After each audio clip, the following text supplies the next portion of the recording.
ఆయన వారి ఆపదలలో నుండి వారిని విడిపించెను. కీర్తనల గ్రంథము 107:6. పరలోకమందున్న మా తండ్రి, నీ నామము పరిశుద్ధపరచబడును గాక. నీ రాజ్యము వచ్చును గాక. నీ చిత్తం పరలోకమందు నెరవేర్చున్నట్లు భూమి యందు నెరవేరును గాక. మా అనుదిన ఆహారం నేడు మాకు దయచేయము. ఇతరులు మా ఎడల చేసిన అపరాధములను మేము క్షమించిన ప్రకారము మా అపరాధములను క్షమించుము. మమ్మల్ని శోధనలోకి తేక కీడు నుంచి తప్పించుము. ఎందుకనగా రాజ్యము, శక్తియు, మహిమ నిరంతరం నీవై ఉన్నాయి తండ్రి. ఆమేన్. యెహోవా నిన్ను ఆశీర్వదించి నిన్ను కాపాడునుగాక.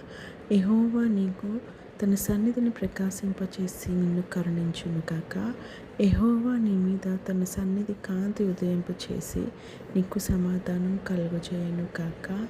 ఆమేన్.